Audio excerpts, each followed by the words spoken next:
Hi, I'd like to welcome all of you to the Being Bosnian Symposium. I'm Ben Moore, and I'm the director of the Bosnian Memory Project here at Fontbonne University and a faculty member here.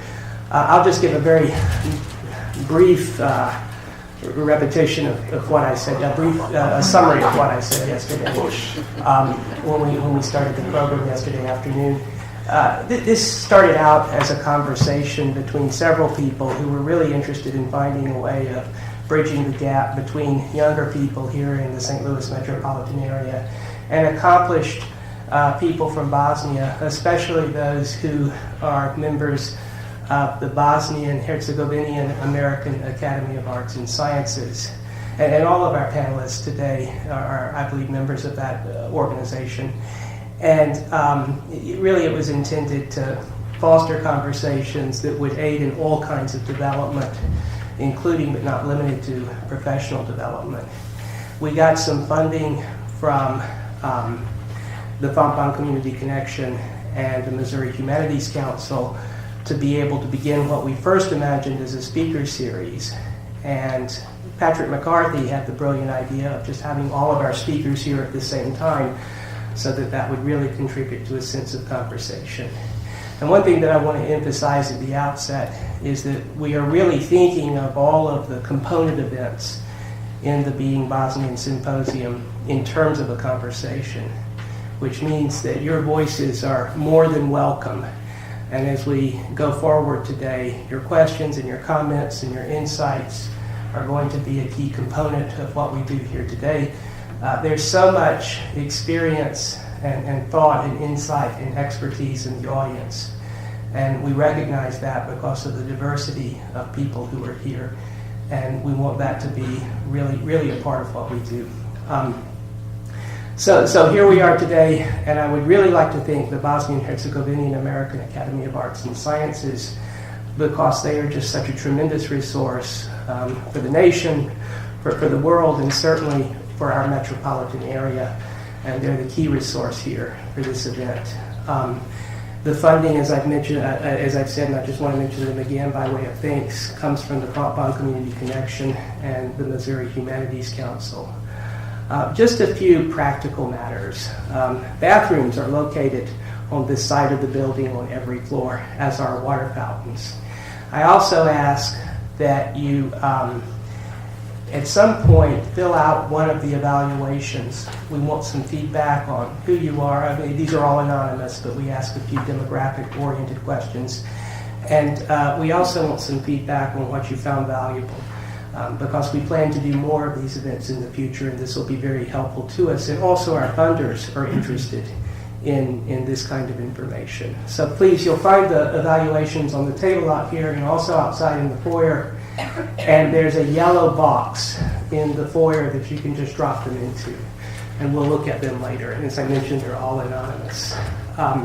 Also, I wanted to say that if you are interested in staying during the lunch break rather than going off campus for lunch, we'll be screening a film here called Neither Here Nor There. And if you happen to bring your lunch with you, you're more than welcome to bring it here into the auditorium and enjoy, watch the film and have your lunch. I will say that the film at times is very, very emotional, but you're more than welcome to bring your lunch.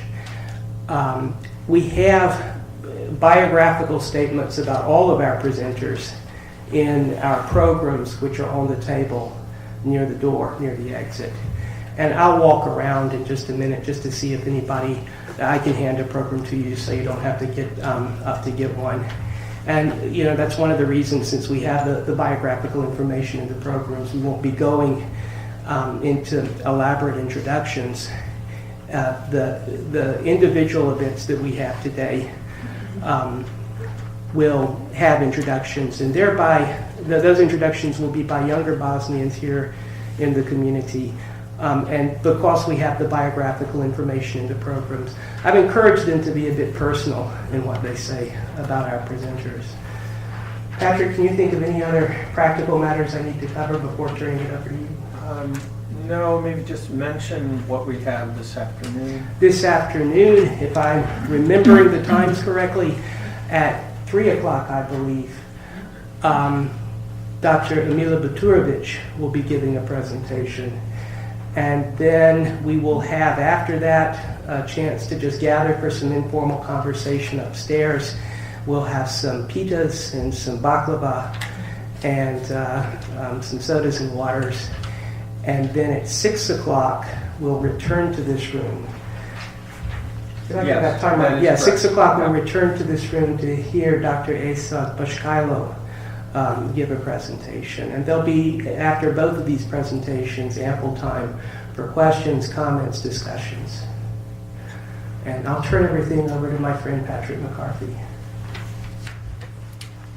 Thank you very much, and thank you in particular for being here today. You'll see in a few minutes how we would like the format for today to unfold, which is to really begin a dialogue with all of you and a conversation that continues what we started yesterday.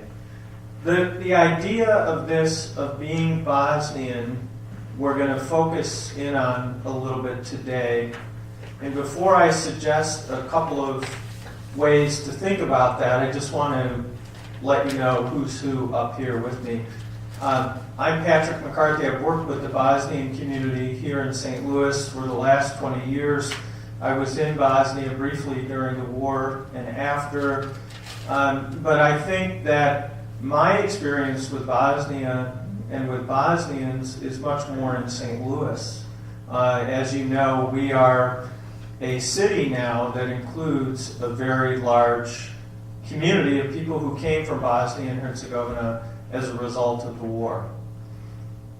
We're arguably one of the largest communities of Bosnians of anywhere in the world. And we talked a little bit yesterday about to speak of the reality of Bosnia and Herzegovina and Bosnians is to talk about dispersal and displacement. So we have with us today a variety of voices who will help us to do that in conversation with you. Amila Buturovic is originally from Sarajevo and is now a professor at York University in Toronto, Canada, and is to my right. Dr. Esad Boskailo, originally from Počitel in Herzegovina, who lives now in Phoenix, Arizona, where he is a psychiatrist who works in specialty with those who've experienced trauma of different varieties. And he's the author of a book that I believe we have for sale out in the lobby, Wounded I Am More Awake. Aleksandar Hemon is a writer, originally from Sarajevo, now lives in Chicago, and has become a good friend to us here in St. Louis. And Sasha has been kind enough with his time to visit us and was, I think as Ben mentioned, the person who came up with the idea for this program that we have today, that we begin a series of community conversations with the St. Louis community, both the Bosnian community and those who are not Bosnian. So we're very happy not just to have Sasha here, but to have his contribution to the whole idea. Refik Hodzic comes to us again now, a familiar face who's been so gracious with his time to be part of a number of different events here in St. Louis. Refik is from the Bosnian city of Prijedor. Some of you know we have looked in a focused way at Prijedor and have developed an exhibit through the Bosnian Memory Project called Prijedor Lives from the Bosnian Genocide. Refik has worked in the past with the International Criminal Tribunal for the former Yugoslavia as their spokesperson. He is a human rights activist and expert, and I won't try to summarize the biography, but it is, as Ben mentioned, in the program. What we want to do today is really talk about and think about what does it mean to be Bosnian in the aftermath of the war. I used to say, or I sometimes say, before Bosnian became an adjective, as in Bosnian Muslim or Bosnian Serb or Bosnian Croat, that Bosnian was really a proper noun. It was understood to mean those who were citizens of Bosnia and Herzegovina in what was formerly Yugoslavia. And so we want to think about that aspect of it today, because there was a very specific intent and plan on the part of the aggressors in the recent war from 1992 to 1995 to separate people on the basis of a one-dimensional understanding of who they are, and to reduce people in that way. One of the obvious problems in doing that was the nature of Bosnian society itself, which was very mixed. But just to take the example of someone whose parents, one of whom may have been Bosnian Croat or Catholic, and the other Bosnian Serb or Orthodox Christian, what does that make me if I'm the child of a family that has that kind of mixed background? So we immediately get into, even in a kind of fundamental way, the conflict that's inherent in trying to reduce people to those reductionist logic that is really, in a way, tribal. Opposing that idea means that we develop identities by choice and not by membership, by birth in a particular group. And so I'll open this discussion up by just posing this question in a very general way: what does it mean to be Bosnian? Or in a more particular sense, how do our panelists identify themselves in relationship to their Bosnian-Herzegovinian heritage? One of the things about being Bosnian is that when you are a man, you can kind of very gently, in the Bosnian way, say that ladies first. So being a Bosnian man gives you this privilege, and being a Bosnian woman, you say, sure, I will do it. I have no choice. This is, of course, one of those $1 million questions, I think, and we do. I hope that today's joint discussion will really make us aware of how complex it is, not just because it is Bosnia, but because these are indeed very, very significant questions. And I will start by saying that identity is really something that we carry within us. And it's very difficult to think about identity as if it is sitting outside of us, as if it is something objective, some material object outside of us. So we kind of lose identity and get it back. Or so as if somehow it's something on the shelf that we can take back. And and that's somehow how it's embedded in the language, as if it is some objective reality. No, well, identity is within us, and we are who we are in terms of all sorts of complex, what they would say, locations, whether you are a woman, whether you are middle class, whether you are lower class, whether you are in a particular place. So all of these different components make up one's identity. And it is those who are outside of us that can identify certain traits much better than we do. And that is the danger, that we label people as if somehow we see exactly who they are based on what they look like, what they wear, depending on, of course, day and age, whether they have this shape of the skull, or they have this color of the skin, or they have this height and this color of the hair. But somehow this is identifiable as if it is static, as if it cannot change. And I think I have always been Bosnian, but I don't really know that I was Bosnian like this before I was asked to change citizenship into Bosnian citizenship as opposed to being Yugoslav. And even now, as I say, actually I'm Bosnian, I'm in fact half Herzegovinian, so what do we do then? So suddenly, all these categories start feeling responsible for all components of identity, and this is what Sasha was talking about yesterday. He narrated in his novel, in his story, in a way that I think is extremely poignant, because it tells us really that we don't know how to decompose ourselves and make us some of so many parts. And I think what we are now, in this hyphenated way, as we sit here in North America and think of us as Bosnians, I think it really depends a lot on how we think ourselves as not being Bosnians that make us understand what Bosnianness is for us. So I would say that the danger of analyzing too much one's identities really can be trapped in this language that is somewhat, of course, politically very sometimes dangerous, very perilous, ideologically as well. But it is at the same time necessary because we do need to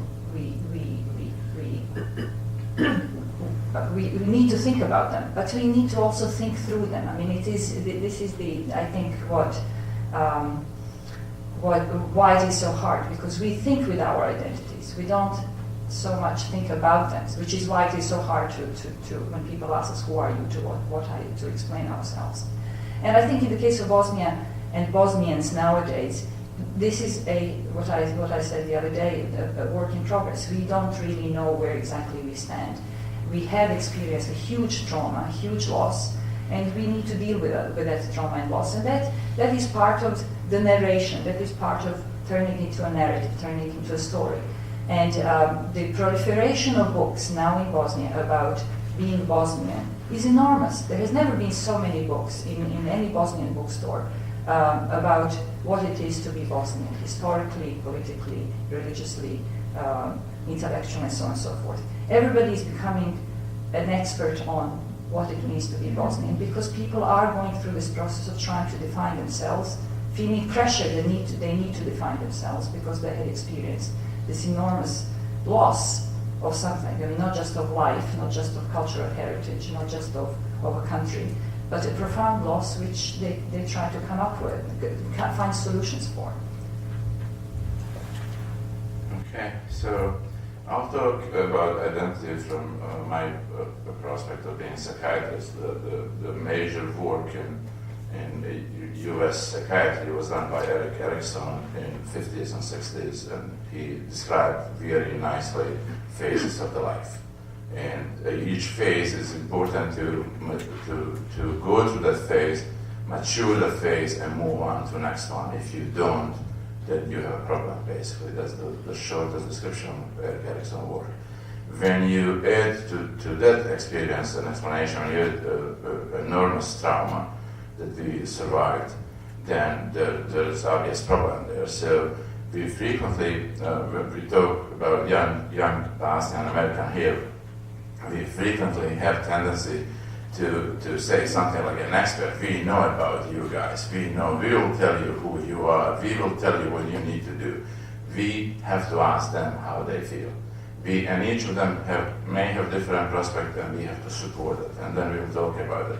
So what I see it as identity is a process, is developing process, is not static one. And again, like famous Greek philosopher Heraclit, that's how we call him, how they call him here, saying Heraclit. He said, you cannot step in the same river twice. It's gone. We are changing. So I remember about my identity, how I was adding little pieces to my identity. I was at some point of time, it was very important when you are 16 or 17 or 18 to do something. And I was a basketball player. I played for money. That was my first money I made as a basketball player. And when somebody asked me, hey, what are you doing? When I was a basketball player, I played in second division of former Yugoslavia. It was a big team, and I was proud of it. Then later, I was really proud to say I'm a doctor, physician, and working in emergency room, helping others. That was a big part of my identity. And now, anybody asks me about my identity, concentration camp survivor. That's me. And initially, when I came to U.S. in late '94, directly from concentration camp, that was the first sentence I would say. They told me, hey, what about you, concentration camp? It was so painful. But it took me years to say, you know what, this is good to be a concentration camp survivor. I feel good about it. And I integrated that experience into my identity. So this is part of my identity, but this is not the most important part of my identity. So I think the identity is a complex one, maybe more complex than the Sasha Hemon, because he's complex man, complicated man. But it is more complicated than Sasha Hemon, I think. It is and then it is a process. That's how I see it. So that's one perspective that I have to say. Second one is one more time. we have to ask people, what do you think about yourself? How do you want? In this time in Bosnia, they put us, citizens of Bosnia, in very difficult position. It is going to be, how do you call it? Census. And they made it like it's extremely important, or do we say I'm Bosniak or I'm Bosnian or I'm Bosnian Muslim, whatever. They made it political. They made it, and they should. I think we all in Bosnian community have to fight against that. I think the census should be done, and people have to say how they feel they are. But that, your own decision about your own identity shouldn't have any political implication. That's the problem about census. This is not the problem. I have to impose my opinion, who you are, and how you have to say about yourself. That's the problem in Bosnia we have right now. Just to follow up on the census question, there was a census in '91, as you might remember, which was widely seen and rightly seen as a rehearsal for the first, not first, but the elections in that year. So in other words, so that the nationalist parties or national parties could see how many votes they would get, and they could start negotiate, their deals even before the elections, and they had everything in place. And so I remember the census taker coming to replace Robert with two other guys, and one of them declared himself as Argentine. And their religion, they had, ethnicity or nationality, religion and language. And he declared himself as Argentine because he did not want to be counted. He didn't want his identity to be used for political purposes. And the religion was Maradona. Maradona football player. They do. In any case, the identity, I think it's important to understand, it's a basic thing about Bosnian identity, which I sometimes have to explain to some Americans I might run into. It's not an ethnicity, it's a citizenship, right? So that you could be, whatever your ethnic background is, and whatever your religion might be, you are Bosnian, in that you might be a citizen of the Bosnian and Herzegovina. But also, Bosnia and Herzegovina is not just a barely functioning state, but rather, a field of experiences that we all share, which covers both the political realities of Bosnia now, but also the history and then the common past. And then ideally, and I keep talking about it these days, some vision about how we want to live, not necessarily in the same place, but how we want to talk about all these things, the identity, how we want to run the census. And that's not an easy thing for many Bosnians to enter the political discourse and conversation and process, because, as you might know, Bosnia is now organized based on ethnic identities, whereby the constitutive parts of political sovereignty or political system are the nation's ethnicities. So all those who fall between the cracks, including myself, are not fully, cannot fully participate in political and social processes. Because to be a full citizen in Bosnia, you have to have declared yourself as a member of one of the ethnicities, so as to have sovereignty that belongs to the nation, given to you. So just to say that you're Bosnian violates this. And I mean, theoretically, that is to insist that you have sovereignty solely by being Bosnian rather than Serb, Croat, or Bosnian. That runs into the ideology that is behind that particular process or mode of thinking about politics. And in that sense, being Bosnian is not unlike being American, because being American is not ethnicity, obviously. It is a mark of a person's willingness or being in a position to participate in what we call America, where it's the political process, elections, but also to claim certain rights. And those rights are, at least theoretically, unquestionable, right? Once you're American, you have all the rights that all the other Americans and if there is a violation, diminishment of those rights, you have legal recourse and political recourse to fight that. Of course, it doesn't work perfectly, has never worked perfectly, might never work perfectly, but conceptually, you can be American, and without any problems, without having to explain anything to anyone, or without having to have an ethnic identity, right? So as to have the sovereignty of a particular ethnic group transferred to you, or put upon you. So just to say being Bosnian, what it means, this is not necessarily, I mean, I think, of course, Amila is right, there are many books about it, but this is why it is so important. It's not an identity crisis, I don't think, in the sense that, who am I? But rather it is about many Bosnians sensing or understanding the difference, that if they choose to declare themselves in terms of ethnic identity, then they're moving away from the idea of Bosnia as a civic state, one way or another. But if they choose to declare themselves Bosnian, they have diminished civil rights, essentially.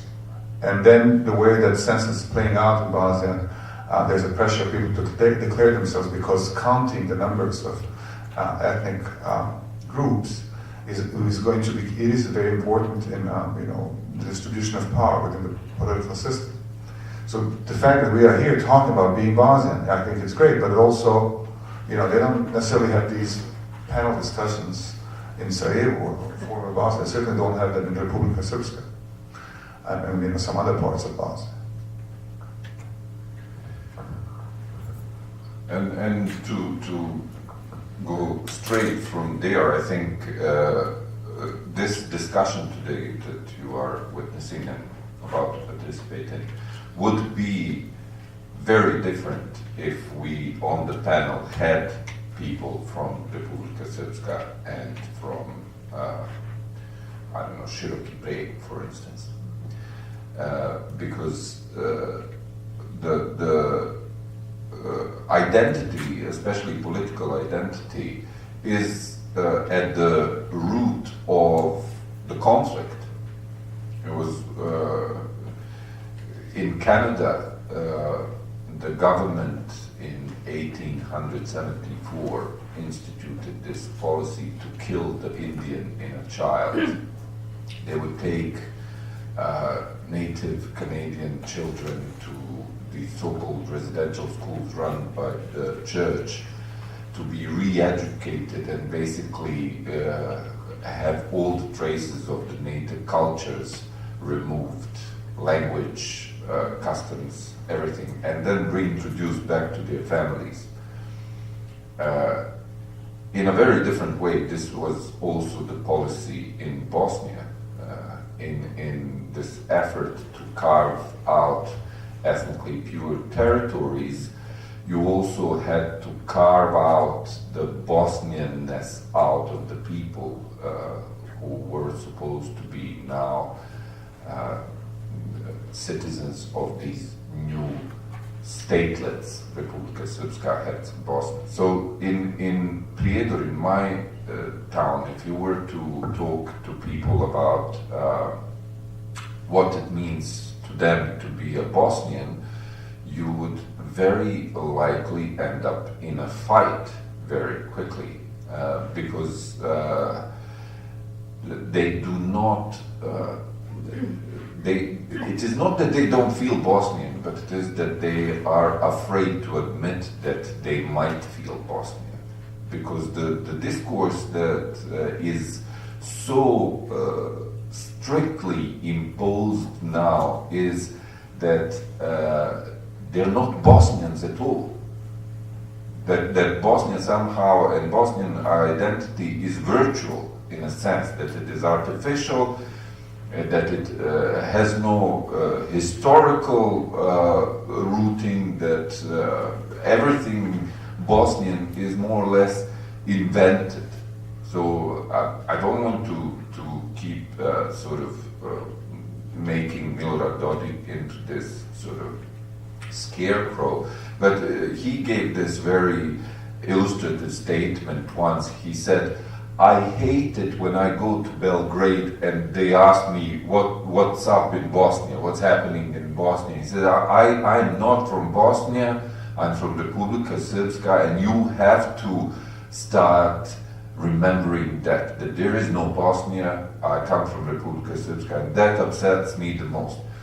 He is one of the most powerful creators of the public opinion, at least in Republika Srpska, but also in the rest of Bosnia, if you want, because unfortunately the discourse on identity is very often defined there in response to the attacks on identity, not to mention the fact that in 1992 many people were awakened to this new identity of being Bosnian Muslim or Bosnian, because that is the reason that they were targeted.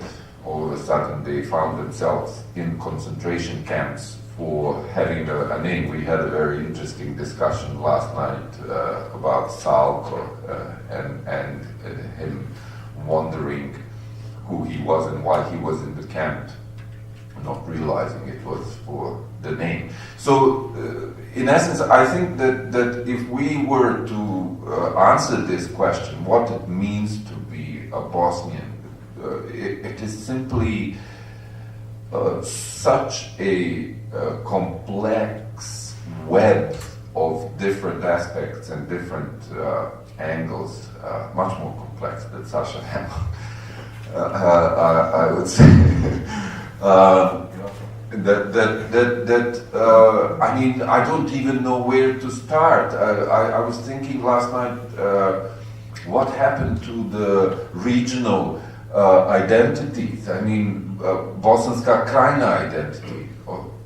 It used to be so strong that basically we defined ourselves against the rest of Bosnia, as sort of, not to mention Herzegovina. I mean, you know, and still to this date these exist. However, they are being weakened in this political discourse where everything is about ethnic identity, because it translates itself into the political and constitutional discourse. And this is the most important and the most vicious debate that is going on in all these different iterations within the three dominant ethnic, within Bosnia, between the three dominant ethnic groups, but also within each of the groups. I mean, now, if you are following, if you're a Bosnian, you probably are following all these issues around the census. I mean, one of the most combative debates is going on within the Bosniak or Bosnian Muslim sort of political discourse about do you dare declare yourself as a Bosnian and in that way weaken the power of Bosniaks in terms of their constitutional sort of dominance in numbers and therefore somehow empower the enemies of Bosnia and so on and so forth. I mean, it simply does not contain an element of what Sasha was talking about, of an open and if you want, enlightened debate about what does it actually mean. I mean, we in this discussion here, I think, are almost light years away from what the discussion on what it means to be a Bosnian is in Bosnia. And I'm going to, we can stay with this theme, but I'm also going to shift the discussion a little bit and then move out into the audience, because we have as many specialists in a sense here in the audience as we do up on the stage. One of at the risk of overgeneralization, we know that American culture places very high value on individual experiences, on individual autonomy. and that South Slavic cultures, including Bosnia and Herzegovina, have a more collective sense of belonging and being. For younger Bosnians who are growing up in places like St. Louis, how does that cultural difference play out in terms of their own thinking, their behavior, their relationship to one another? And I'd invite anyone here to respond, but I'd also invite anyone who'd like to either make a comment on that question or the others that we've raised. Would anyone like to pick up on that thread or another with a question or a comment? I just wanted to carry a little further what Refik was talking about when he was talking about the conversations outside of Bosnia sometimes being richer or sometimes even simply being possible in ways that aren't the case within Bosnia. And one thing that struck me about our Bosnian community here is it seems to me that so many people who live here became Bosnian at the point at which they were expelled from Bosnia. You know, that's in a sense where they acquired a lot of their sense of being Bosnian. And of course that's been intensified, I think, in being a newcomer, a relative newcomer to this metropolitan area. And it therefore seems to me that in many cases the source, I mean, I know that there are many sources of this idea of Bosnian identity, but the diaspora may be one of the most richest, one of the most rich sources. And at the same time, one thing that is likely to happen is that with passing generations, that sense of being Bosnian is going to meld into a lot of other things in the various diaspora communities. And I'm just wondering if you can comment further on what's going to happen with the diaspora relative to this sense of being Bosnian.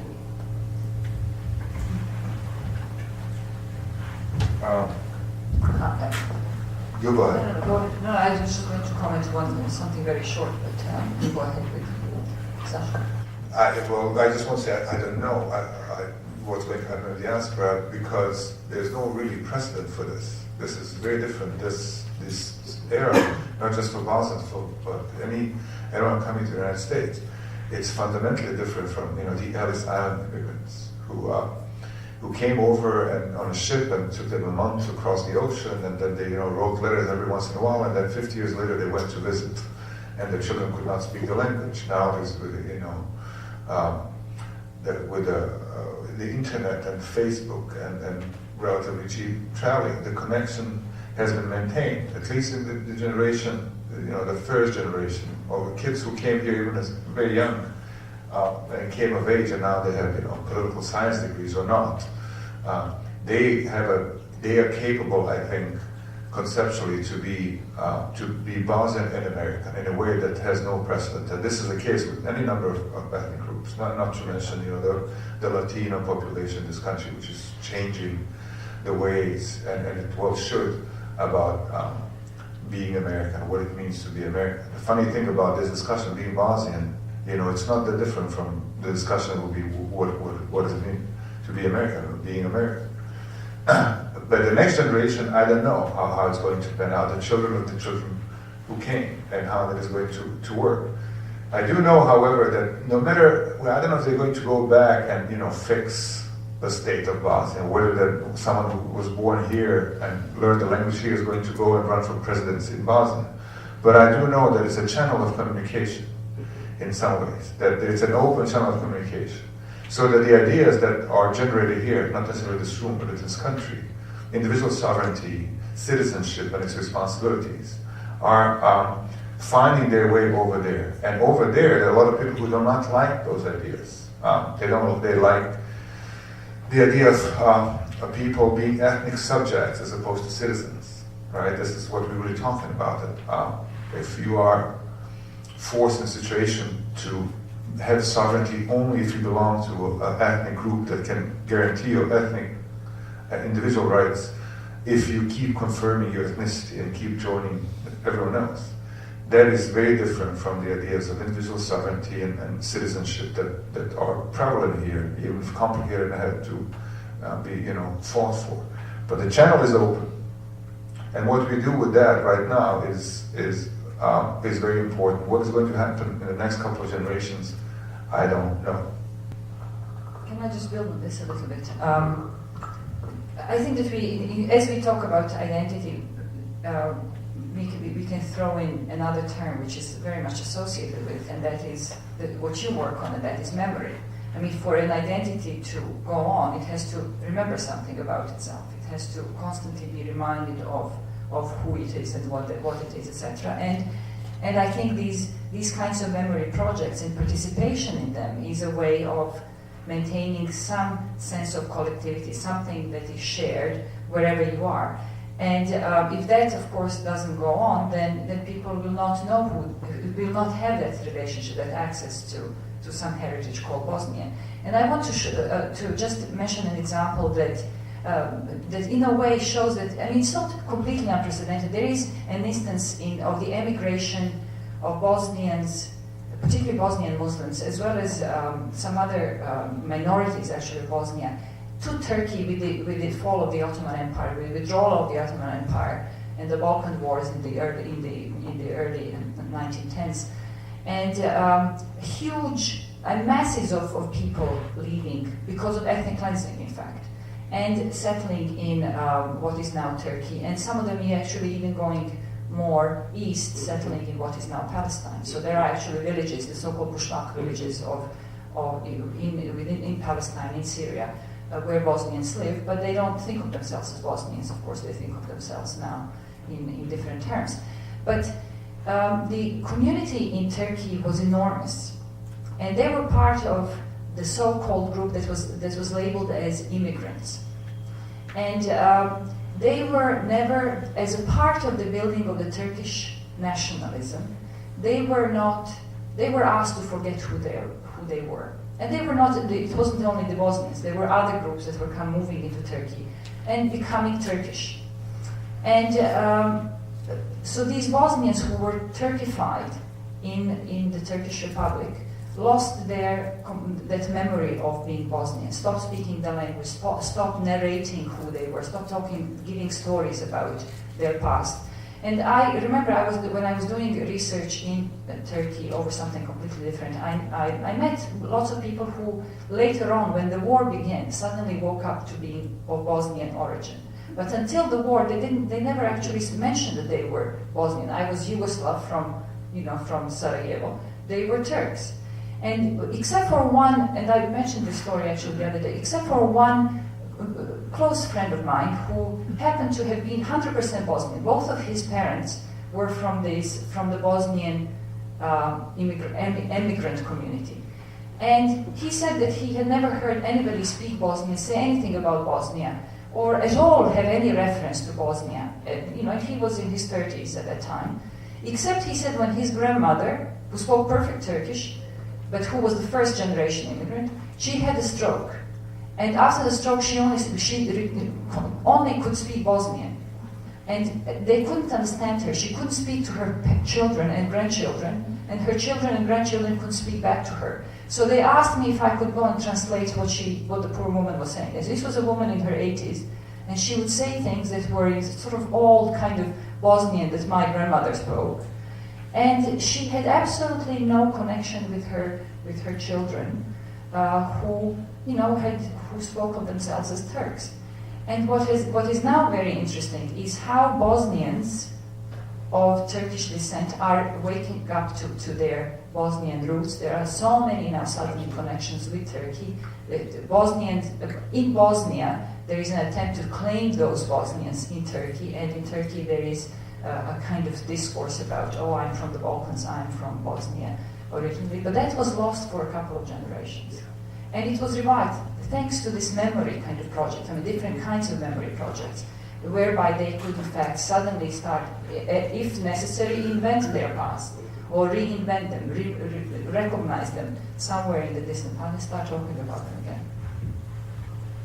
Although I have to say, you are much more of an authority in the audience than I am. I've been living in this country for only 2 years, but and probably Esad even more than anyone else. But what I wanted to contribute in response to this question is the issue of how the trauma has defined the Bosnianness of Bosnian Americans, and especially the first generation, and how that is being transferred to the second generation here. And especially the majority that basically comes from ethnically cleansed areas as refugees. In my observations, this is the spine of the identity, the loss, the trauma, the anger that exists. And it's very interesting to see how in this discourse, when we talk about, we had these discussions about Prvi Mart and how people are to mobilize around this idea of actually taking the ownership of their citizenship, of their Bosnian citizenship, and participating in the political discourse. And what you can see clearly is that people are motivated most by the anger, by the injustice that they have suffered, and rather than any positive element of their Bosnian identity of being proud. I mean, it's in the context of the political situation, it's very difficult sometimes to find reasons to be proud of something that is going on there. But in terms of the positive values that Bosnia instills in us, and I think sometimes I've talked about this, especially in the people who have not yet accepted fully that they are Americans. I mean, they have accepted the nominal sort of the passport and the fact that they work here and live here and taxes and all that, but the identity is still almost 100% Bosnian, and they see themselves sort of, as the title of the film says, neither here or there, because when they go back, they are not exactly welcomed with open hands, and they come back here to this situation where they don't see themselves as Americans in terms of how they, as Sasha described in his book, what belongs to them and where they belong. So I think that this is something that really needs to be looked at, how trauma has defined Bosnianness in people who live here. Anita, I see your hand, I'm going to come over there. Yeah, I would comment on that just by saying I think there are two basic tendencies. One is that many Bosnians, I agree with you, Refik, still very much identify as Bosnian. They don't even think about it as an identity. They just live a Bosnian life here, adapted as best they can. So if we left this auditorium and went to neighborhoods in South City and South County, you would see that. You would see people living pretty much a Bosnian lifestyle as adapted as best they can. On the question of trauma, I know that people move in one of two directions. They either want to go into it in ways that they can understand it, or they really want to put it behind them. And they really don't want to deal with the trauma, the war. And in some ways, a program like this is upsetting to them if they had to come and hear and talk about it. They'd rather just really close that door and move beyond. And Anita, I know you wanted to ask. Yeah. So I have worked at the International Institute. This is my 22nd year. So when I started my career, the largest group we were working with were the first Bosnians coming, and then of course after that. And so I do recognize that trauma is a huge part of the definition of that shared experience. I would also offer that, and I know I'm biased because I work at the International Institute, so I see many newcomers coming and trying to start a new life. And when I think of the Bosnians, I think maybe it's reductionist in that I'm focusing on traits more than, with the flash of color of the food and the culture, the song, the dance, all of those kinds of things, but also the traits of resilience. Somehow the humor that I could see in the students we worked with in the face of the challenges of having survived trauma, but having to start a new life. The topic of pluralism yesterday made me think of, we have students from over 100 ethnicities in our classes every year, and at the time the Bosnians were coming, we even had that kind of diversity, despite the fact that the largest group ended up being Bosnian in our classes for many years. But I personally witnessed not only these traits of what it takes to succeed, and I'm not surprised that here, 21 years later, I'm seeing such accomplishments of the Bosnian community here in St. Louis, and I think, and I hate to say it because we are a racist, we still have elements of racism here. The part of the Bosnian success here was partly the color of your skin. People the manufacturing jobs were plentiful at that time. They got good jobs very quickly. I think St. Louis received the Bosnians maybe at first a little perplexed because even students said to me, nobody understands us, we are Muslim, but we don't wear, because we had other Muslims in our program who were, more obviously practicing, Islam. And they would tell us, we're more like, we celebrate the holidays and, it influences our food and different things. But I guess I just want to say that the positive I see is maybe reducing down to the traits and almost like what I saw in the Bosnians we resettled, and I see in many of the immigrants the refugees we resettled, something about that trauma distilled down to what it would take to get past it, to take the next step. And it's almost like I saw tremendous strength in part because of the trauma. Does that make sense? Right. I think I have to answer that. There is a new concept in last 7-8 years in American psychiatry. It's called post-traumatic growth. So people who survive severe trauma, only 20% of, I'm talking about life-threatening trauma, that's PTSD, is illness in psychiatry, condition in psychiatry, I shouldn't say illness, condition in psychiatry that happen after life-threatening trauma, that's PTSD. So only 20% of people who survived life-threatening trauma develop PTSD. But over 70% of people develop post-traumatic growth. So you get better, almost like, I have to simplify, this is not psychiatric conference, but it is and I belong to that. I'll tell you about the post-traumatic growth. There are so many books. I met 5 years ago program training for child psychiatry from Duke University, and we had a dinner and we talked about it, and he asked me, I told him I'm a concentration camp survivor psychiatrist. He said, that's so interesting, I work with VA, and he said, I just want to hear from you. You are experts from inside and outside on PTSD. I said, I don't talk about PTSD when I talk trauma, I talk about something that gives me, I'm a richer man now, I'm better man, I say usually.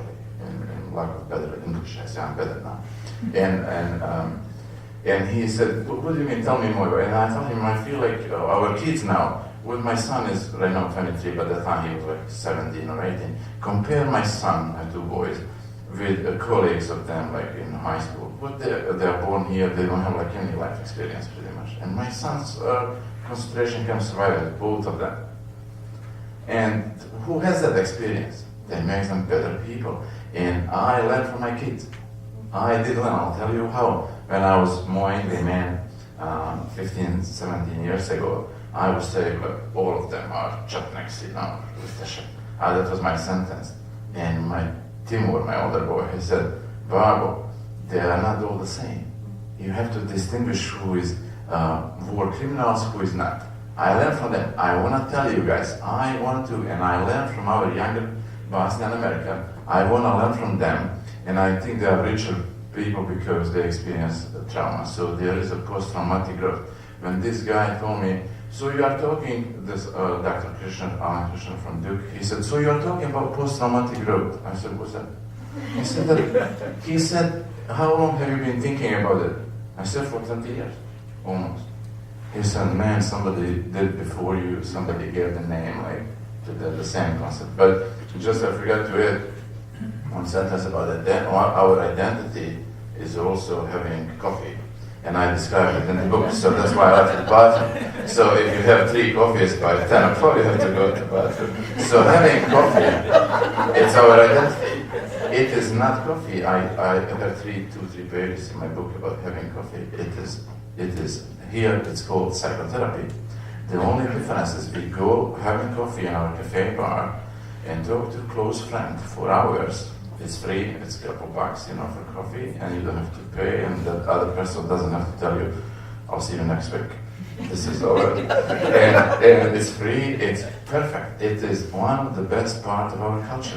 I think our kids have that. And then they are better people, I think. And they are almost all kids that I know, they are saying very nicely, I'm Bosnian American. I don't think they have a problem with identity like we do. I mean, I don't have, but there is a census coming. So I want to talk more with the audience about our Bosnian American, how they contribute, because I know, I have to talk one more time, I did contribute to the society. I'm a professor of psychiatry, I'm teaching, and in my teaching, I don't talk like classic psychiatry, I teach them about life, about experience, and I tell them one day, just one day, on April 5th, I was going to work as a doctor, and I was actually on conference day earlier, I was going to work. Next day, I was on front line.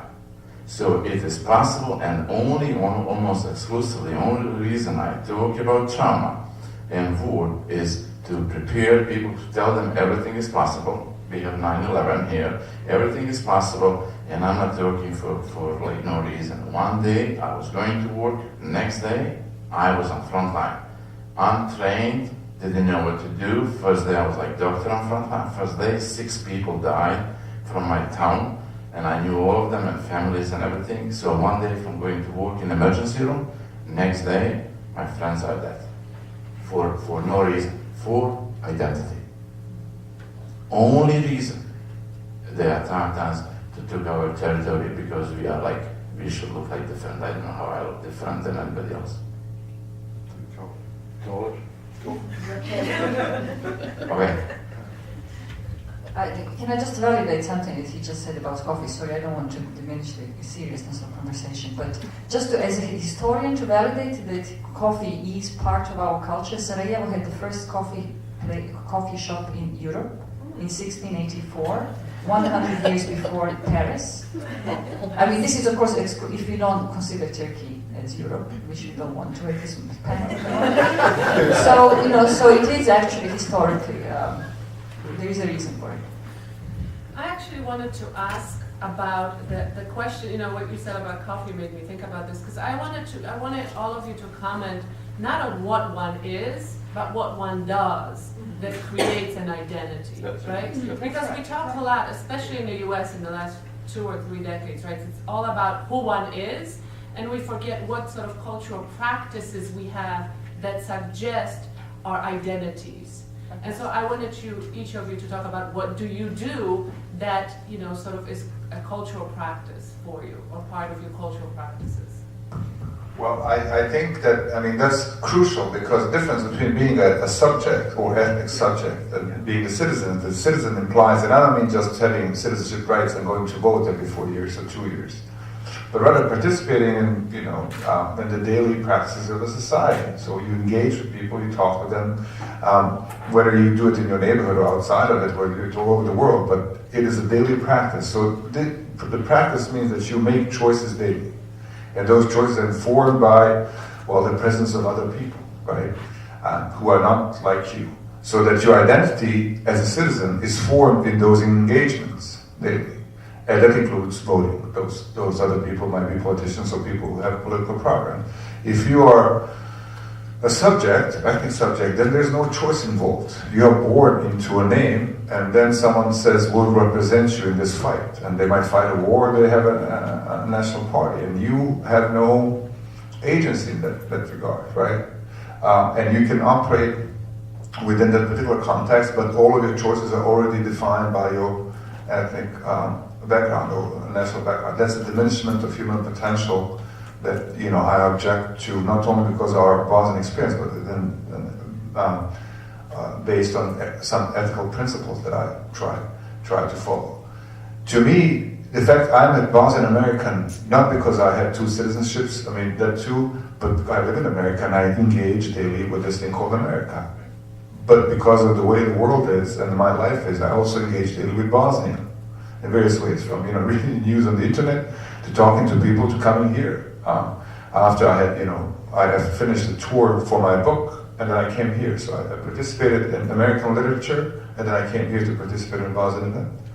And to make those choices, and to make them consciously, and to make those choices from within our life experience, so that our ability to make choices is not diminished by trauma, but rather enlarged by the experience, so that we are capable of making difficult choices. That is, I guess, in some ways, post-traumatic growth. But it's also that this is not possible in Bosnia in some ways.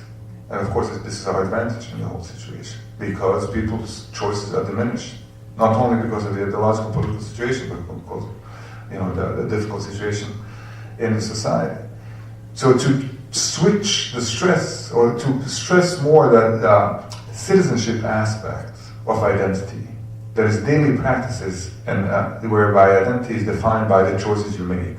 That's essential. It's a political project, if you wish, to establish a society and fight for society while you're in it, in which those choices are open to everyone equally, so that, including yourself. That's what politics ought to be. I don't know if this answers your question, but I write, that's how I make my choices. I'll be very brief. I'm trying to stay as funny and as loud as I can. Okay, while people ponder that comment, we'll have another question. Yes, from yesterday, it was the Good Times guy from Canada. In my experience in Canada, we had no cultural identity, and I think that was partially made clear yesterday. Since I was a boy, I have had other experiences, and one of my most interesting experiences was some time in Spain. And we were talking about diaspora, and there was one there. In 1492, there was the famous little saying we said when I was a boy. In 1492, Columbus sailed the ocean blue. While other events happened in that date, one of them was that Ferdinand and Isabel of Spain were married, and they created a country, and they also created a diaspora. The Sephardic Jews of Spain, Sephardi means Spanish Jews, were said to change to Christianity or get out. Well, a lot of them got out, and there's a question that I was asked to present in that regard, and that is with respect to the Sarajevo Haggadah. And that's a wonderful story. Hollywood loves that kind of story, and it's good times in a certain segmented piece of the time. Well, maybe on the destination to settle about it. Yes, 1492 is of course one of those momentous years and very important years, and it didn't just stop. It didn't just expel. Didn't just expel the Jews. They expelled the Muslims as well. And part of now the Reconquista of the Reconquista, in fact, is that Spain has, interestingly, offered citizenship to Sephardic Jews who declare themselves to the Jews who declare themselves Sephardic. This is over the past year that they are making efforts to recognize the descendants of the Jews that they had kicked out. They have not extended same project and generosity to the Muslims, to descendants of the Muslims that they had kicked out, partly because they have Muslims that they would like to kick out now, from coming from North Africa, the immigrants. But it is really 1492 put a stop on a very productive era in Southern European history. And one of the things that I do always try to emphasize as I speak publicly about the Ottomans and Islam in the Balkans or Islam in Europe is that there is really no Europe without Islam. Islam had been there, or Judaism for that matter, that Islam had been in Europe long before the Ottomans brought it to Bosnia, and it was there for 700 years before Ferdinand decided to save the souls and convert everybody to Christianity, bring them out. Now, in the arrival, that period of the so-called convivencia, or the interaction, the living together of the Christians, Jews, and Muslims, was transferred into the Balkans situation, because this was a period when the Balkans has already been partly Islamized, and I will be talking about that in my presentation later on, so I shouldn't spend here too much time. But the Ottoman sultans invited the fleeing Jews to settle in the Ottoman Empire, and they did settle into the Ottoman Empire, and they brought their Sephardic culture to the Balkans, where they settled in various towns. Some of the towns where they primarily were a city people, or urban people, who were settled in various towns across the Balkans, including in Bosnia. And with them they brought whatever they could have saved, of course, in terms of the material culture, but also their customs and immaterial culture that has been then recreated through that wonderful interweaving of various religious cultures in Bosnia at the time, and that we still have in Bosnia. We still hear the songs that are Ladino songs sung in also by the Muslims and by the Christians of Bosnia. So in that sense, there is really deeply interweaving of these various cultures, and Haggadah is one of the documents of that of that event, of that process of resettlement of the Sephardic Spanish Jews into the Balkans, into Bosnia in particular, and became at some level an icon of not only the continuous interweaving of historical cultures, but also an icon of Bosnian multiculturalism, Bosnian pluralism, religious pluralism, because the Haggadah is a very rare document. It's a very rare narrative, cultural narrative about of course, the Pesach, the Passover, and the stories are told from the perspective not of the scripture, but rather of the living community. So it records how the Jews of Spain actually celebrated the Haggadah, and it's a text that was actually a live text, so it was added on, things were added on to it as they lived in Bosnia. So the text is extremely rich and extremely powerful testimony, historical testimony to this cultural interweaving and intermingling, as well as, of course, to the resilience of the Jewish culture, Sephardic culture in the Balkans, or in Europe, I should say. And it has been, of course, threatened, just as the Jewish community has been threatened. The Haggadah itself has been threatened. It was during the Second World War, and during this war, it was saved thanks to this, again, the collective effort to save this important cultural heritage that speaks really to all Bosnians. At the moment, alas, the Haggadah that survived the Second World War and that survived the previous wars and survived 1992 war and is located in the National Museum, is now, of course, alas, sadly, just a testimony to the current situation in Bosnia, is being threatened by the closure of the National Museum, which did close. The National Museum, which is the only institution really that cultural institution that tries to unite all the various national groups of Bosnia into some kind of overarching place or site, has been closed down because they don't have money. Nobody is interested in joint history. Nobody's interested in joint culture. And the Haggadah is sitting there, waiting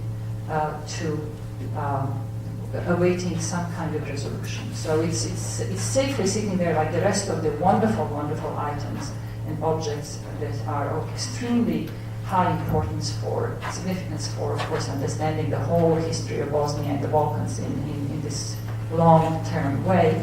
But it, of course, is going to be subjected to various kinds of political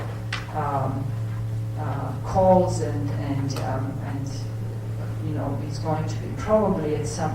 There was an attempt to bring it to New York for a year to actually supposedly safeguard it in New York at the Met while the situation of the National Museum in Sarajevo is resolved. Well, that hasn't actually happened. There are pros and cons about this project, about this initiative. The other one was actually to send it to Israel, and thankfully that hasn't happened. I mean, Israel really is not a place for it. Well, its home is Bosnia, and it should stay in Bosnia. And hopefully there will be the various cultural institutions and the politicians in Bosnia will find a way not just to save the Haggadah, but to save all these other institutions, all these material objects that are extremely important witnesses to this richness of the Bosnian culture. Okay, where would we like to go? Okay, Margaret.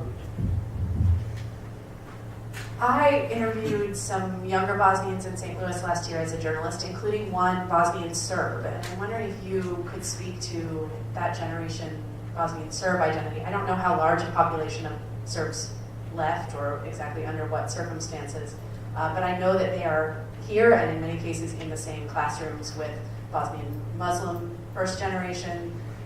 Do you have any experience with that or comments?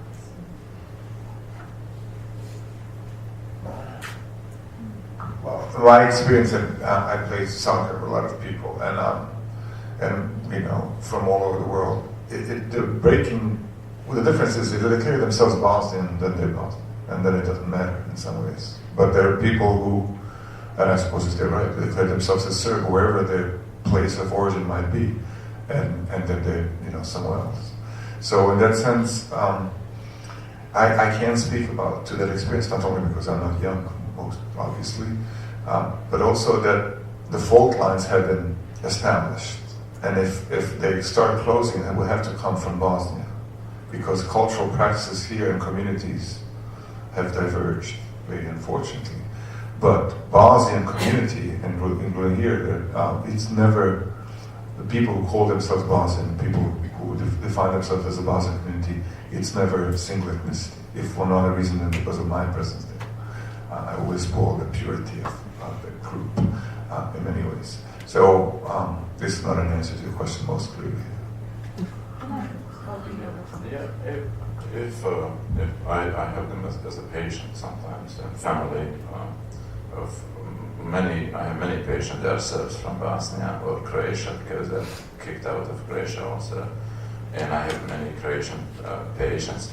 And again, like I said yesterday, in good social and legal situation, there is no problem whatsoever being Bosnian, Muslim, or Serb. It doesn't really matter if system protect us and there is no, the behavior is different.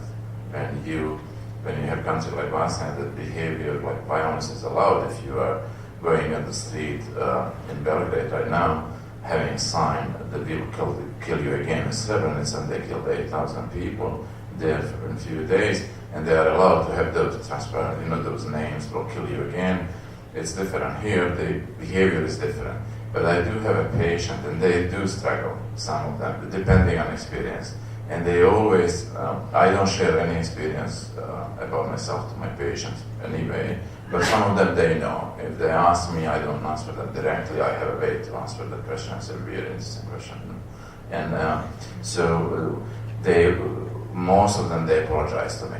A generation, like if they're 40 or 50 or 60 or whatever, they feel they have to apologize for me. And then I ask them about the experience. But if younger generation, they go out together. They do.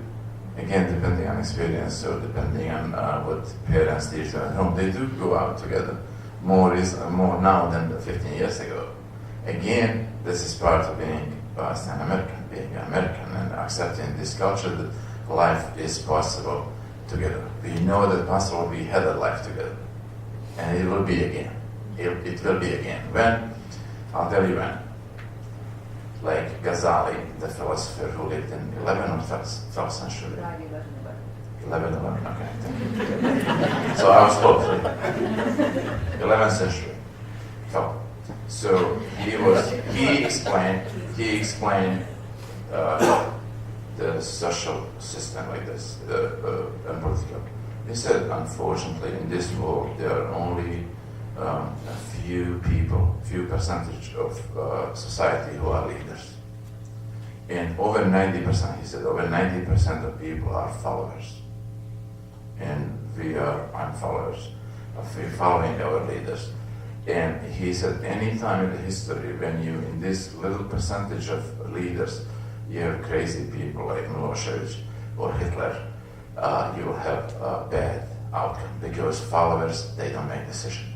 And unfortunately, in our time in 90s, when we have a bad leader come into power and has strong army behind him, he made the choices that he couldn't change. And Serbian, average Serbian man, like my best man in Serbia, he couldn't change it. He called me during the war to tell me it's going to be some big fight, please go somewhere. So there are good people everywhere, regardless of nationality, regardless of history, even regardless of personal experience. But leaders are the problem, and I do have to agree with this. So when we have better leadership, we will have less problem, a nicer life, and we'll be happy again in Palestine sometimes.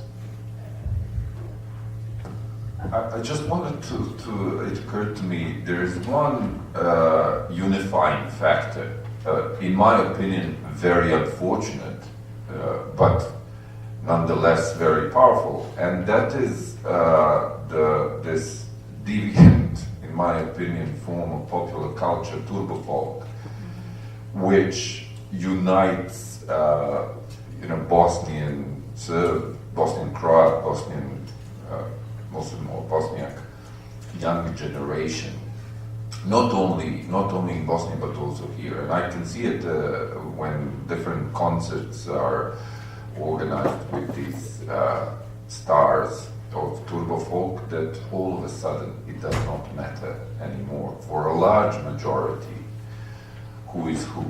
They go together and dance and sing and as in my opinion, as tragic as that is, I think it needs to be built on in a way, because it is clear that it can happen, and somehow I think it should be utilized for good. I don't know how. To answer your question from my own experience in Canada with my students, I must say that over the past couple of years, and I think here literally a couple of years because of the age of the students who are entering the university, who are in fact now Canadian born, no longer first generation, but they're already now the second generation, which is of course very scary. I mean, I'm in a profession, like all academics know this, of course. When you teach at the university, you get, every year, the students get younger and younger, and you get older and older. It's the most devastating thing that you see this gap. But anyway, so these students are really very young, but they are actually born and they're Canadian. And I have, for the first time over the past couple of years, lots of students with Christian names, Orthodox or Catholic, from the former Yugoslavia who are taking courses in Islamic studies with me, and who actually are absolutely not speaking through the metaphors, narratives, or symbols that I would have expected them to do, that their older peers did, older peers being those who actually did come with their parents and already, yes, became more Canadian, but were still remembering things about Islam and from Turks and all of this, the Kosovo, the this, the that. And they, in fact, are, the tragic thing is that they don't know this is part of their heritage. So when I show them some things that pertain to their hometowns that has to do with Islamic cultural heritage, they're completely surprised. They have never heard about it, and now they're learning about it through the Canadian school system. But the discourse, maybe that's not the right word, but their vocabulary is very different. And I find it very encouraging, actually, even though they don't know, what they have in their identity, that they are discovering it in a way that is more befitting, of course, to where they live and to where they are born, and that is Canada. And their interest is being perked in very interesting ways. Okay, who would like to ask the next question? Jack. Just a couple of comments. I'm trying to understand. Refik has talked about the sort of the break in history.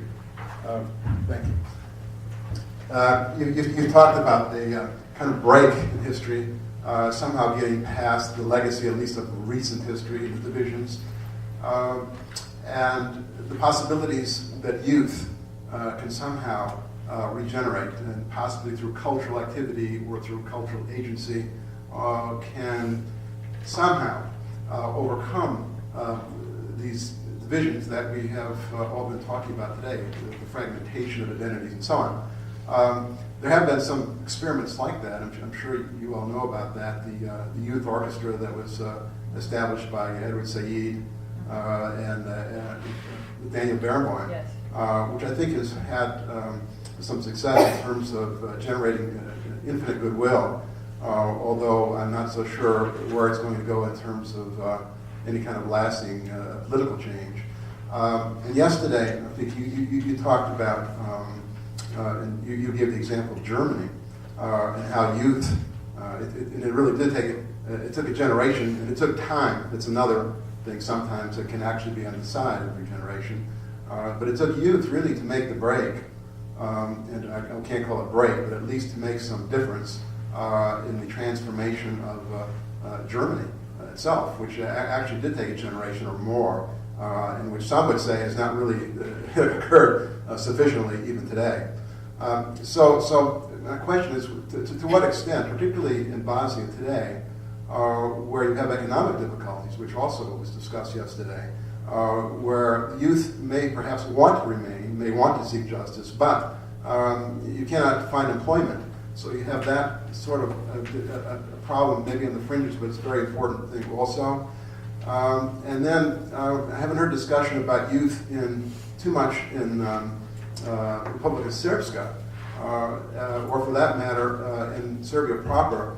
It's very difficult for me to understand how youth there, which really comes under the sort of the agency of the current leadership, which simply reproduces the same kind of ideology that we've been trying to figure out how to get around, how to transcend. So what would you say in terms of the possibilities of that kind of break, and will youth play a role in Serbia proper and Republika Srpska as well? Well, I think there are reasons both for hope, but also for great concern. Because I think that the political leaderships do fully realize that that is their last line of defense, I would say. And that is why you will see that they will give up everything before they give up the control over the education system. Because I think that they are fully aware that the continuation of different projects of separation depends fully on preventing the same kind of awakening, if you want, and internal debate that could be generated by the youth, asking difficult questions of their parents. So what you have now is a situation where young, as opposed to us, they're growing up in ethnically pure environments, more or less. I mean, in my former school in Prijedor, I went recently, there is not one non-Serb.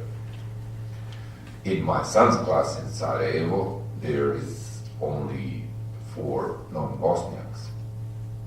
And the discourse in media, in families is such that, unfortunately, if you Google protests against the arrest of Ratko Mladic in Banja Luka, you will see that 95% of those who came out on the street are between 17 and 25.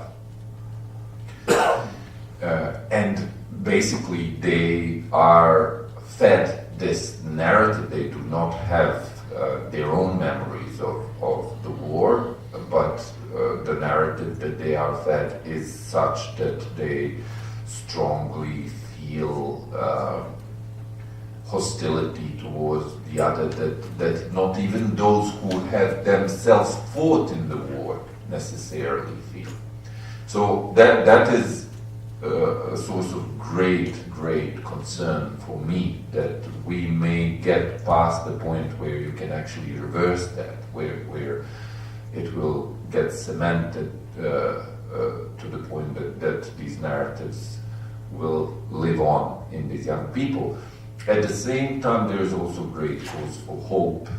You have these random acts that are so counter the dominant narrative, and the responses to them through social media, for instance, and the discourse in different forums where young people gather. Like recently, we had a situation in Mostar where there was some sort of a march of the local high school that has a program that brings people from all over the region and also internationally, and they were wearing flags of the countries that they are from.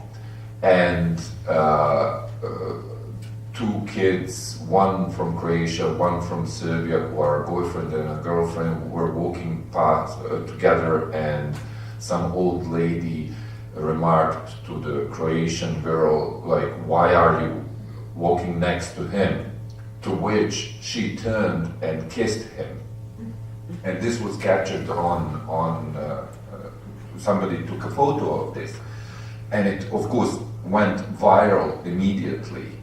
And what I was not surprised by was the vicious reaction of the nationalist youth that I was describing. But what I was very much surprised was that the number of positive reactions was almost equal. So I'm not trying to elevate this one situation to somehow equal what is a systemic effort by the nationalist political establishment in Bosnia to basically raise a new generation of ethnically defined youth, but at the same time there is hope. I can see it on a daily basis. I agree with Refik too. The education is an abomination in Bosnia, and it does this. It raises a new generation of people, or it tries to do so. And it's really saying the same thing as Refik is saying. But as stupid as the Bosnian politicians are, in some ways they're very, very smart about how to keep what they have. It's a survival strategy. And they figure out very, very quickly that controlling education and training kids from a very, very early age, as early as 4 or so, to be ethnic subjects, right? To think about themselves from a very early age only within the parameters of ethnic subjectivity, if you wish, and ethnic identity, so as to block any possibility of thinking about their participation in society in any other way. But it's propaganda, however you bend it. And so when kids are 5, they don't know any better. But as they grow older, and of course it breaks down, there's some fascists and there's some who are not fascist, that my hope is that this natural resistance and disgust with propaganda and brainwashing young people will emerge. And in this social media plays a great role, because the funny thing is that the older generation, they don't know how to use it. The politicians, it's so beyond them. It's the upside of their stupidities, that they really do not know what is going on in some ways. But it's also that as they develop their resistance and as they participate in virtual communities, as it were. This is where the channel between the world outside of those confines, ideological confines and brainwashing, and I don't know, the United States or some other place, it stays open. Over a generation or two, there will be weakening of the belief in that particular propaganda, because that's how propaganda works. I grew up in, we all did in socialism, and every year it was stupider because fewer and fewer people believed in it, and we believed in it less and less. And the public rituals that excited me as a kid, they stopped exciting me because I had other things to do. And so there's going to be a weakening. I also think that the fascist part of the generation, it is not only in former Yugoslavia this has happened. This is happening all across Eastern Europe and weakening economies of Western Europe. It is Greece included, right?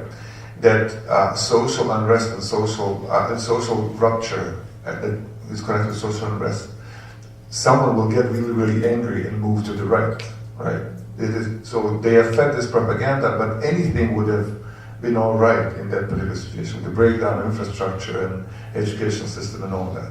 So it is convenient that they have this, nationalist identity content to absorb. But even if they didn't, there would still be right-wing groups hating someone because the society is the sense of societal community is so weakened that they can think only in terms of conflict and enemies. Who would like to get in on the conversation with a question or comment? Right here, Asa. As an educator, I would like to comment on education a little bit broader. I believe until the truth is revealed in textbooks in Bosnia and perhaps Serbia, Croatia, all the states of former Yugoslavia, there would be no peace. I'm thinking in terms that agreed truth from respectable sources has to be placed in a textbook as a part of curriculum, required curriculum in subjects such as history, such as literature, even science. There are research that have been done after war in medicine. You might all know about it, how people who had ulcers for war healed during the war and why, and about diabetics and such. Issue of war has to be addressed in curriculum in our schools in Bosnia. I just think about Germany and during the Nazis and atrocities they committed over Jewish people, and Jewish people have a wonderful institution of memory built in Washington, D.C. at Holocaust Museum. I visited and I had similarly powerful experience visiting Dachau near Munich, where Germans acknowledged they did terrible thing. They acknowledged, they admitted, they put full and truthful information, numbers, faces, names, buildings. They apologized, they paid their dues, and they moved forward.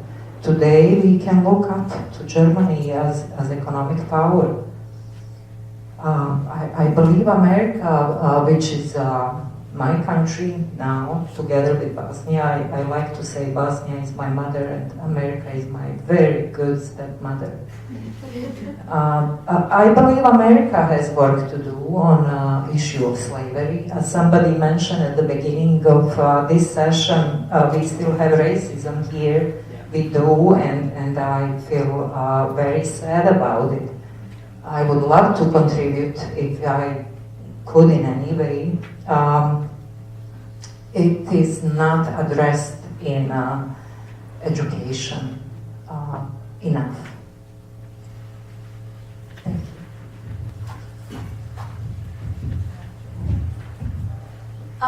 So it seems like the government has a lot of control over the school systems, and they're using it to spread propaganda, but the parents of the kids probably, well, some of them might not want their kids exposed to that propaganda. And so I guess my question is, if there is going to be reform in the school systems someday, where would that come from? I'll go first because I wrote an article about education in Bosnia. I did some research a couple of years ago, a few years ago. The problem is Bosnian government is really, it doesn't really govern. It's designed to maintain the status quo. And so in terms of education, this is how it works. There are 13 ministries of education in Bosnia, effectively. There are two entities, a federal federation and Republika Srpska. Each of them has a ministry of education. Grčko is practically, because it's governed independently, has its own little educational system. And then within the federation, there are 10 cantonal ministries of education. Now, the Bosnian parliament at the state level, they cannot make laws that could be enforced on the territory without all those other parliaments accepting that. So they provide a framework. And so within each of those other institutions, 13 ministries of education, they have to approve this. This never happens because each of those is controlled by political parties, and there are no independent, because people vote for lists, right? Not for individual candidates. No, there's no chance in hell of a few loose cannons who would just vote out of sense of decency and honesty. So all the votes are determined. And in addition to that, to the extent that the members, representatives of Republika Srpska or Croatian parties participate in the state level, they do it largely to block any possibility of anything functioning, right? So they did agree, however, that to split education into conceptually ethnic units, so that there's so-called what they call national subjects. So even in a situation where there's a mixed classroom, children would have to split based on ethnic background for music, language, literature, history, and religion, right? So you would have friends who might be, kids being friends, not knowing what their identity is in those terms, being hanging out and talking and playing songs together. Come history, right? They go and learn 3 different mutually exclusive histories in which, as you might imagine, everyone else's fault, not ours.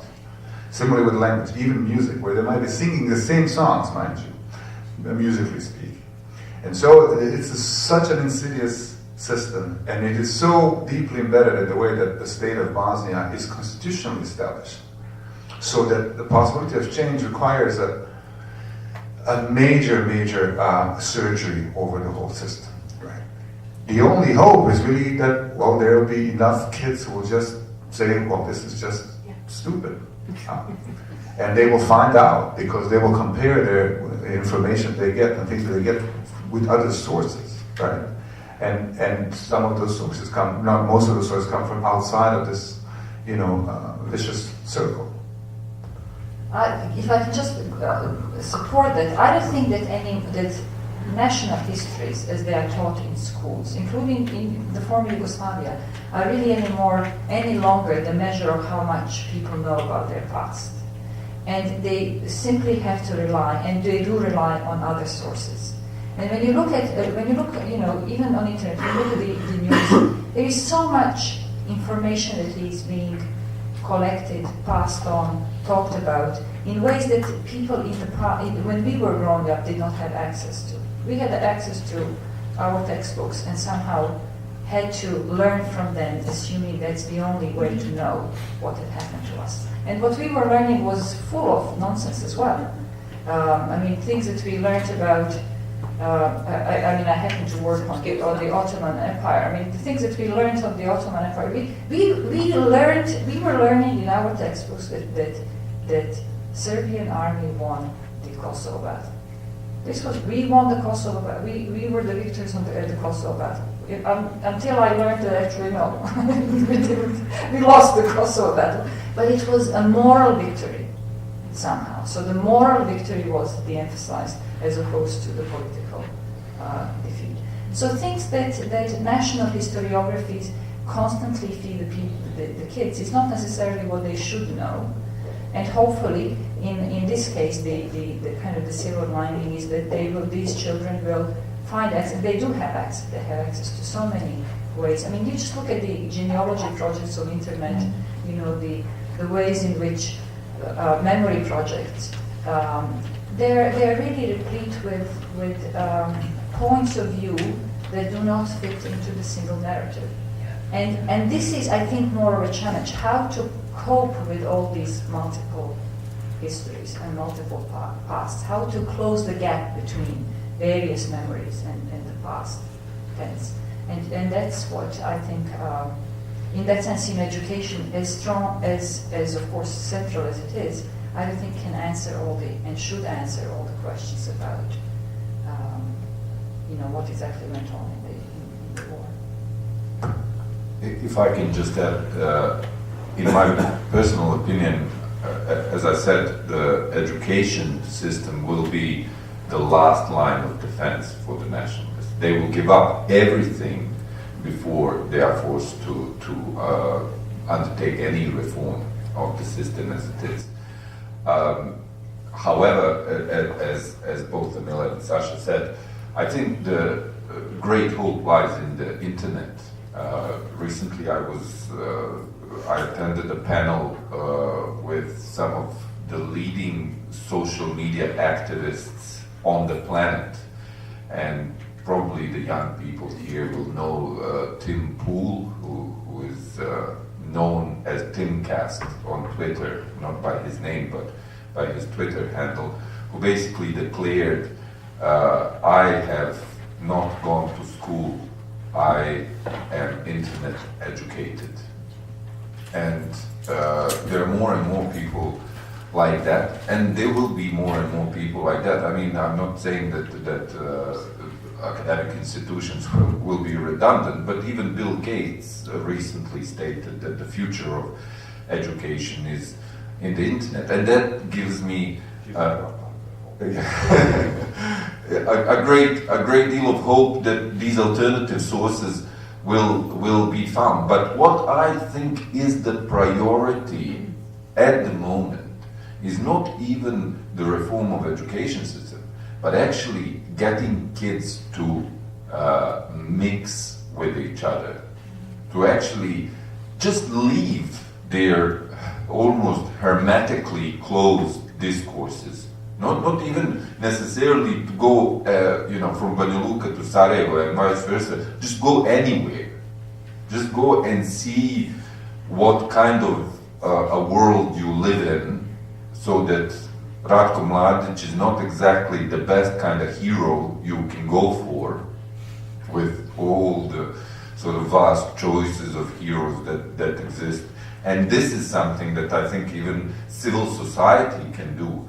And especially, I would say, since we are here, this is something that friends from the outside can do through different scholarship and education programs, and that is basically to get those kids out and to let them see that there is a different kind of reality than the one that they live in. And we're getting close to the end of our time. If you've been trying to formulate the perfect question, now is the time. Just to go back to what Sasha was saying for a moment, much of the dysfunction that you describe, and not just dysfunction, but fragmentation of identity in Bosnia is a result of Dayton. How do you see the future of Bosnia and the surrounding countries with respect to Dayton and the role of the United States in the process of building a different future? Well, I think for any substantial change, the Dayton framework has to be dismantled, and the whole concept of constitutive nations and all that has to be taken apart. And the country that has 160 some ministries that really are nothing but places of employment for people who would obey the masters have to be dismantled. But The problem is that for this to be dismantled, that same system will have to somehow undo itself. And that's never going to happen. And so I really did not, I'm pessimist by temperament, but I don't think it's going to come by some party or another winning the the elections and then somehow undoing all that. It'll have to come from the inside, and the inside being the people who are kids now. They'll just have to be sick of it somehow. And then, because Bosnia is so determined, or the fate of Bosnia is so determined by foreign influences, shall we say, that internal evolution or even revolution would have to coincide with some willingness on the outside to change that whole thing. And in a funny way, this is where the diaspora comes in too. Not only doing, staying in touch with Bosnia and trying to change things through private connections essentially, but somehow, someday, someone in DC will be influenced by our presence here enough to, make the differentiating vote, perhaps. This is, far-fetched as you might imagine, but there are things we can do here that are not directly influencing what is going on in Bosnia, but can influence outcomes here and put pressure on politicians, political processes here that would then, might come in handy when the time for change in Bosnia comes. So when I talk to friends in Bosnia and cousin relatives, I go there every year. I'm going next Friday. So they strongly believe that Dayton will be changed to something better from outside of Bosnia, and I agree with Sasha 100%. It has to be coming from inside. And there are a lot of initiatives recently. There is a panel on TV, initiative actually from Mostar, like high school students from all three, I think, major groups. They talk together on TV about past, about history and everything else. And when I talk to friends in Bosnia, I tell them, international community they made Dayton, but they are not going to change it. You have to change it. And they say, how come they have to help us? Okay. The international community, including United Nations, didn't help Bosnia. They let other people kill us. Why would the same community help us now when there is no war? The only country, there are few countries, but if we didn't have United States on our side, bombing the Serb's position and ending the war, we will be all killed. United Nations let Serb people to kill us. Period. They didn't help. United Nations should be changed immediately, as soon as possible. They are the biggest failure in this world. They are failure. They have to be dismissed. They have to change because they didn't change for 50 years. Things are changing in life. They are not changing. Without U.S. support, I'll be dead. I know that because U.S. took me out from camp directly to Chicago. I will be dead man. And if only we, inside the Bosnia, we from outside can change Dayton, and Dayton has to be history very soon. Otherwise, we will raise generation of fascists. Because recently, history is easy to change. You said that was not the battle, we win battle because. How about geography? The book in geography recently published in Mostar. They said, if you see the picture of Mostar, the river Neretva runs in the middle of the Mostar at the beautiful bridge made 500 years ago or something. And that was destroyed and rebuilt. And through the middle of the city. And now they said in geography book, river Neretva runs by the city of Mostar. So because city is divided, other side said that river Neretva is border of the city. And the young kids came home and said, Mom, I'm not going to go to the school any longer. So this is future education, and younger people will change Dayton, hopefully, and we will have life as we deserve. And maybe that young man who said he's not going to school anymore is the beginning of the revolution that we need.